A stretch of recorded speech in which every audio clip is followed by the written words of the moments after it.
ऊंची दुकान फीके पकवान दीपावली पर बिक रही मिलावटी मिठाई। अलीपुर इलाके के बख्तावरपुर में बनी अतर राम दुकान से सफेद रसगुल्ले में से कुछ काले हो गए। जब देश भर में लोग दीपावली का त्योहार बड़ी धूमधाम से मनाते हैं और साथ ही एक दूसरे को मिठाइयां भी देते हैं, ऐसे में कुछ लोग इन मिठाइयों में मिलावट कर देती है क्योंकि डिमांड ज्यादा होती है, जिसकी वजह से लोग बाग अक्सर बीमार हो जाते हैं, दूसरों की जान से खिलवाड़ करते हैं।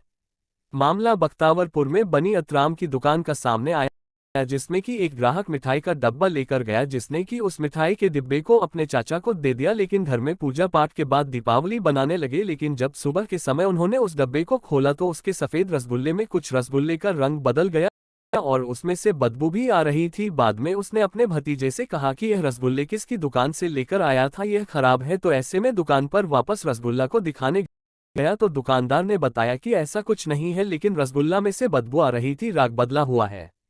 दुकानदार ने नहीं बताया इसकी वजह, लेकिन इस एक डब्बे के बदले और रसगुल्ले देने की बात कही। उन्होंने बताया कि कोई नहीं, आप दूसरे वाले ले जाओ। इस डिब्बे में इस मिठाई से यदि कोई बीमार होता, किसी को कोई हानि पहुंचती तो उसका जिम्मेदार कौन होता। और साथ ही ग्राहक के अनुसार बताया गया कि कुछ लोग और भी आए थे इनसे मिठाई अब सही कराने के लिए। फिलहाल क्या कुछ वजह थी अभी तक साफ नहीं हुई है, लेकिन जो लोग इस तरह मिलावट करते हैं या फिर इस तरह की कमियां निकलती है तो उसकी प्रशासन द्वारा जांच होनी चाहिए। फिलहाल हमारा चैनल इसकी पुष्टि नहीं करता कि इसमें मिलावट थी या नहीं, फिलहाल प्रशासनिक जांच के बाद ही साफ हो पाएगा।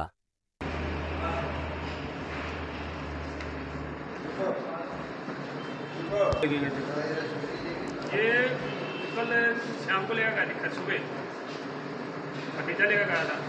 कल शाम को खाना को उनको बुलाओ।